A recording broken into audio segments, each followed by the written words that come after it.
ಎಲ್ರಿಗೂ ನಮಸ್ಕಾರ. ಹಿಂದಿನ ವಿಡಿಯೋದಲ್ಲಿ ನಾವು ರಾಶಿಗಳು ಮತ್ತೆ ರಾಶಿಗಳಲ್ಲಿರುವ ಗ್ರಹಗಳ ಅಧಿಪತ್ಯದ ಬಗ್ಗೆ ತಿಳ್ಕೊಂಡಿದ್ವಿ. ಈ ವಿಡಿಯೋದಲ್ಲಿ ನಾವು ಇರುವಂತಹ 9 ಗ್ರಹಗಳ ಗುಂಪು ಮತ್ತೆ ಅವುಗಳಲ್ಲಿ ಶುಭ ಗ್ರಹ ಅಶುಭ ಗ್ರಹ ಯಾವುದು, ಗ್ರಹಗಳ ನಡುವೆನೇ ಮಿತ್ರತ್ವ ಶತ್ರುತ್ವ ಅಂತ ಇರತ್ತೆ, ಅದ್ರ ಬಗ್ಗೆ ಮಿತ್ರ ಗ್ರಹಗಳ್ಯಾವುದು ಮತ್ತೆ ಶತ್ರು ಗ್ರಹಗಳ್ಯಾವುದು, ಮತ್ತೆ ಉಚ್ಚ ಸ್ಥಾನ ಗ್ರಹಗಳಿಗೆ ರಾಶಿಗಳಲ್ಲಿ ಇರ್ತಕ್ಕಂತಹ ಉಚ್ಚ ಸ್ಥಾನ ಮತ್ತೆ ನೀಚ ಸ್ಥಾನ, ಮತ್ತೆ ಗ್ರಹಗಳ ದೃಷ್ಟಿ, ಯಾವ ಗ್ರಹಗಳು ಯಾವ ರಾಶಿಯ ಮೇಲೆ ತಮ್ಮ ದೃಷ್ಟಿಯನ್ನ ಬೀರುತ್ತವೆ ಅಂತ ವಿಚಾರಗಳನ್ನ ಒಂದು ಕುಂಡಲಿಯ ಉದಾಹರಣೆ ಸಹಿತ ತಿಳ್ಕೊಳ್ಳೋಣ. ಬನ್ನಿ, ಮೊದಲನೇದಾಗಿ ಶುಭ ಗ್ರಹ ಮತ್ತು ಅಶುಭ ಗ್ರಹ. ನೋಡಿ, ಇಲ್ಲಿ ಇರ್ತಕ್ಕಂಥ 9 ಗ್ರಹಗಳನ್ನ ಶುಭ ಗ್ರಹ ಮತ್ತೆ ಅಶುಭ ಗ್ರಹ ಅಂತ ಹೇಳಿ 2 ಗುಂಪುಗಳಾಗಿ ಮಾಡಿದ್ದಾರೆ. ಅದರಲ್ಲಿ ಶುಭ ಗ್ರಹಗಳು ಯಾವ್ದಂತ ಹೇಳಿದ್ರೆ ಗುರು, ಶುಕ್ರ, ಚಂದ್ರ, ಬುಧ. ಅಶುಭ ಗ್ರಹಗಳು ಯಾವ್ದಂತ ಹೇಳಿದ್ರೆ ರವಿ, ಕುಜ, ಶನೈಶ್ಚರ, ರಾಹು, ಕೇತು. ಮತ್ತೆ ಇದರಲ್ಲಿ ಶುಕ್ಲ ಪಕ್ಷದ ಚಂದ್ರನನ್ನ ಶುಭ ಅಂತ ಹೇಳ್ತಾರೆ. ಅಂದ್ರೆ ಅಮಾವಾಸ್ಯೆಯ ನಂತರ ಬರ್ತಕ್ಕಂಥ ಚಂದ್ರ, ಅಮಾವಾಸ್ಯೆ ನಂತರ ಚಂದ್ರ ವೃದ್ಧಿ ಆಗ್ತಾ ಹೋಗ್ತಾರೆ ದಿನದಿಂದ ದಿನಕ್ಕೆ, ಆ ಚಂದ್ರನನ್ನ ಶುಭ ಅಂತ ಹೇಳ್ತಾರೆ. ಕೃಷ್ಣ ಪಕ್ಷದ ಚಂದ್ರನನ್ನ ಅಶುಭ ಅಂತ ಹೇಳಿ ಪರಿಗಣಿಸಿದ್ದಾರೆ. ಕೃಷ್ಣ ಪಕ್ಷದ ಹುಣ್ಣಿಮೆಯ ನಂತರ ಚಂದ್ರನ ಬೆಳಕು ಕ್ಷೀಣಿಸ್ತಾ ಹೋಗುತ್ತೆ, ಆ ಚಂದ್ರನ್ಗೆ ಅಶುಭ ಗ್ರಹ ಅಂತ ಹೇಳಿ ಪರಿಗಣಿಸಲಾಗಿದೆ.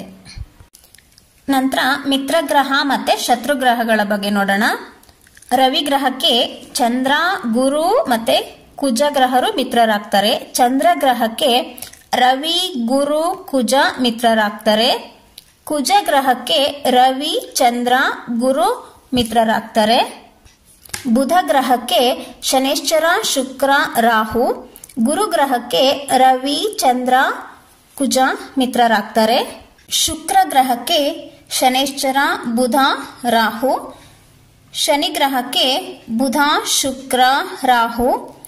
ರಾಹುವಿಗೆ ಶನೇಶ್ವರ, ಬುಧ, ಶುಕ್ರ ಹಾಗೂ ಕೇತು ಗ್ರಹಕ್ಕೆ ಕುಜ ಮಿತ್ರ ಸ್ಥಾನದಲ್ಲಿ ಇದ್ದಾರೆ. ಈಗ ಶತ್ರು ಗ್ರಹಗಳ ಬಗ್ಗೆ ತಿಳ್ಕೊಳ್ಳೋಣ. ರವಿ ಗ್ರಹಕ್ಕೆ ಶನೇಶ್ಚರ, ಶುಕ್ರ, ರಾಹು, ಕೇತು ಶತ್ರು ಸ್ಥಾನದಲ್ಲಿರ್ತಾರೆ. ಚಂದ್ರನಿಗೆ ಶನೇಶ್ಚರ, ಶುಕ್ರ, ಬುಧ, ರಾಹು, ಕೇತು ಶತ್ರು ಸ್ಥಾನದಲ್ಲಿರ್ತಾರೆ. ಕುಜನಿಗೆ ಶನೇಶ್ಚರ, ಶುಕ್ರ, ರಾಹು. ಬುಧನಿಗೆ ಚಂದ್ರ ಮತ್ತು ಗುರು.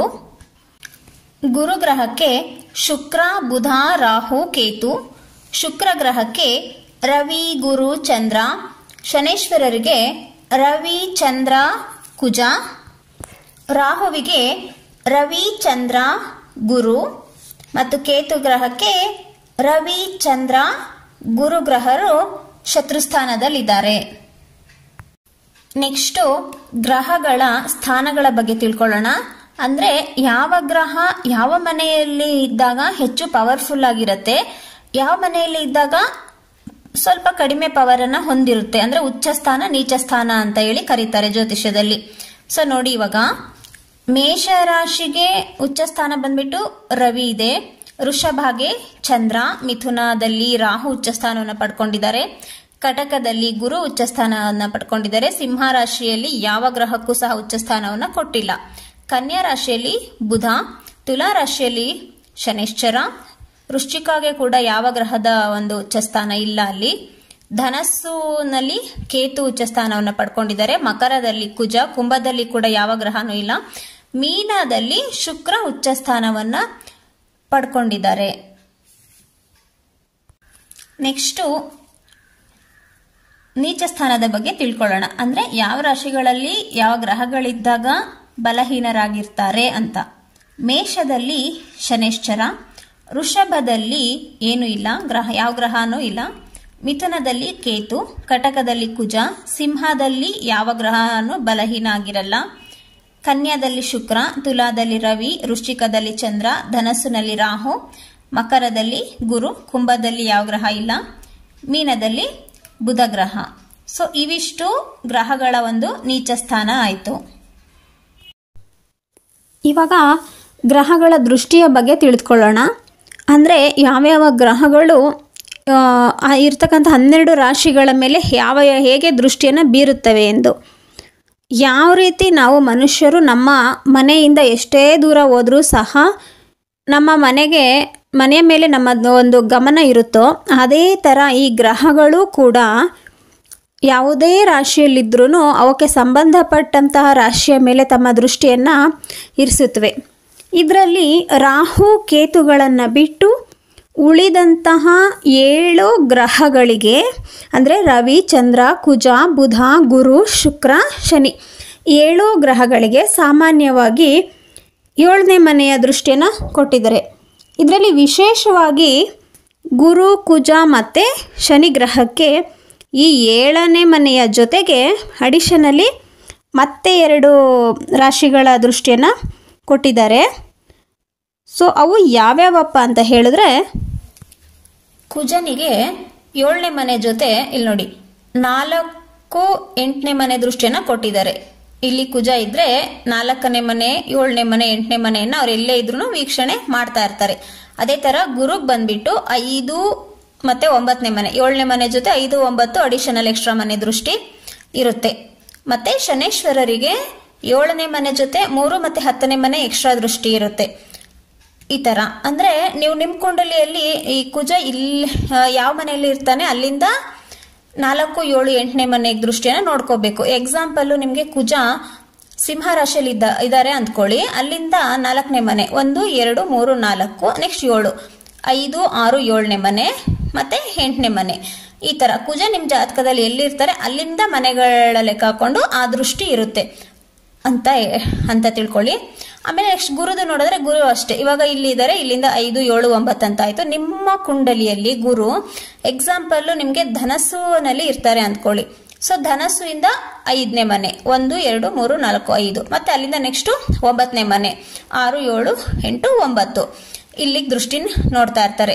ಸೊ ಅವರು ಏನ್ ಮಾಡ್ತಾರೆ ಅಂತ ಹೇಳಿದ್ರೆ, ದೃಷ್ಟಿಸಿರೋದ್ರಿಂದ ನಿಮ್ಮ ಜಾತಕದಲ್ಲಿ ಏನಾದ್ರೂ ಬೇರೆ ಗ್ರಹಗಳಿಂದ ತೊಂದರೆಗಳಾಗ್ತಿದ್ದಾಗ ಇವು ಒಂದು ಶುಭ ಸ್ಥಾನದಲ್ಲಿ ಕುತ್ಕೊಂಡು ನಿಮ್ಮ ಒಂದು ಆ ಮನೆಯನ್ನ ನೋಡ್ತಾ ಇದ್ರೆ, ಆ ರಾಶಿಯನ್ನ ನೋಡ್ತಾ ಇದ್ರೆ, ನಿಮ್ಮ ಜಾತಕದಲ್ಲಿ ಆ ಗ್ರಹಗಳು ಹೆಚ್ಚು ಬಲಯುತವಾಗಿದ್ದಾಗ ನಿಮ್ಗೆ ಯಾವುದೇ ರೀತಿ ತೊಂದರೆನ ಆಗ್ಲಿಕ್ಕೆ ಬಿಡೋದಿಲ್ಲ. ಯಾವ್ದಾದ್ರೂ ಒಂದು ರೀತಿಯಲ್ಲಿ ಪರಿಹಾರವನ್ನ ಸೂಚಿಸಿ ಸಮಸ್ಯೆಯಿಂದ ಹೊರಬರೋಕೆ ಸಹಾಯನ ಮಾಡ್ತವೆ. ಹಾಗಾಗಿ ಈ ದೃಷ್ಟಿಯನ್ನ ನೀವು ಚೆನ್ನಾಗಿ ತಿಳ್ಕೊಳ್ಳಿ. ಹೆಚ್ಚು ಜನ ಏನ್ ಮಾಡ್ತಾರೆ ಅಂದ್ರೆ ಈ ದೃಷ್ಟಿ ವಿಚಾರನ ಇಗ್ನೋರ್ ಮಾಡಿ ಬಿಟ್ಬಿಡ್ತಾರೆ. ಏನ್ ಮಾಡ್ತಾರೆ ಅಂದ್ರೆ ನೋಡಿ, ಇಲ್ಲಿ ಲಗ್ನ ಕಟಕ ಲಗ್ನ ಆಗಿದೆ, ಲಗ್ನದಲ್ಲೇ ಕುಜ ಇದ್ದಾರೆ. ಸೊ ಕುಜನ ದೃಷ್ಟಿ ಡೈರೆಕ್ಟ್ ಆಗಿ 7ನೇ ಮನೆಗಿದೆ. 7ನೇ ಮನೆ ಅಂದ್ರೆ ವಿವಾಹಕ್ಕೆ ಸಂಬಂಧಪಟ್ಟಂಗೆ. ಸೊ ನೀವು ಕೆಲವ್ರ ಹತ್ರ ಹೋದಾಗ ಅವ್ರು ಏನ್ ಹೇಳ್ತಾರಂದ್ರೆ, ಇಲ್ಲಿ 7ನೇ ಮನೆ ಬಂದ್ಬಿಟ್ಟು ಶನೇಶ್ವರರ ಮನೆ, ಸಪ್ತಮ ಸ್ಥಾನದಲ್ಲಿ ಕುಜನ ದೃಷ್ಟಿ ಇರೋದ್ರಿಂದ ಇಲ್ಲಿ ವಿವಾಹದಲ್ಲಿ ಸಾಕಷ್ಟು ತೊಂದರೆಗಳನ್ನ ಅನುಭವಿಸ್ತಾರೆ ಅವರು. ಸೊ ಒಟ್ಟಿಗೆ ಇರೋದಕ್ಕೆ ಅಸಾಧ್ಯ, ಈ ತರ ಎಲ್ಲ ಹೇಳ್ತಾರೆ. ಆದ್ರೆ ಅವರು ಏನ್ ಮಾಡ್ತಾರೆ, ಗುರು ದೃಷ್ಟಿನ ನೋಡಲ್ಲ. ಕೆಲವ್ರು ಮಾತ್ರ, ಎಲ್ರು ಅಂತ ಹೇಳ್ತಾ ಇಲ್ಲ, ಕೆಲವರು ನೋಡಲ್ಲ. ಇದು ನನ್ನ ಪರ್ಸನಲ್ ಎಕ್ಸ್ಪೀರಿಯನ್ಸ್ ಆಗಿರೋದ್ರಿಂದ ಹೇಳ್ತಾ ಇದ್ದೀನಿ. ಇಲ್ಲಿ ನೋಡಿ, ಗುರುಗೆ ಎಷ್ಟನೇ ದೃಷ್ಟಿ ಇದೆ ಅಡಿಷನ್ ಅಲ್ಲಿ 5 ಮತ್ತೆ 9ನೇ ಮನೆ ದೃಷ್ಟಿ ಇದೆ, ಕರೆಕ್ಟಾ? ಇಲ್ಲಿ ಗುರು 7ನೇ ಮನೆಗೆ ಗುರು ದೃಷ್ಟಿ ಬರ್ತಾ ಇದೆ ನೋಡಿ, ಇಲ್ಲಿಂದ 1, 2, 3, 4, 5, 6, 7, 8, 9.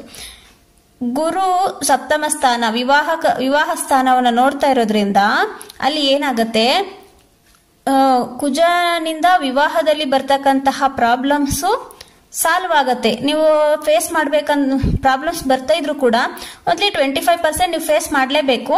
ಇನ್ನ 75% ಅದು ಗುರುಗ್ರಹದಿಂದ ನಿಮ್ಗೆ ಸಾಲ್ವ್ ಆಗುತ್ತೆ.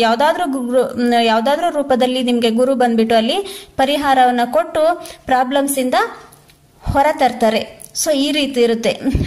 ಅದಕ್ಕಾಗಿ ಎಲ್ಲರೂ ಸಹ ಜ್ಯೋತಿಷ್ಯವನ್ನ ಕಲ್ತ್ಕೊಂಡು ನಿಮ್ಮ ಒಂದು ಜಾತಕವನ್ನ ನೀವೇ ನೋಡ್ಕೊಳ್ಳೋದ್ರಿಂದ ಅದಕ್ಕೆ ಪರಿಹಾರವನ್ನು ಸಹ ನೀವು ಕಂಡಿಡ್ಕೊಂಡು ಬೇರೆಯವ್ರ ಹತ್ರ ಹೋಗಿ ಚೀಟಾಗಿ ಬೇರೆಯವ್ರನ್ನ ದೂಷಿಸೋದು ತಪ್ಪುತ್ತೆ.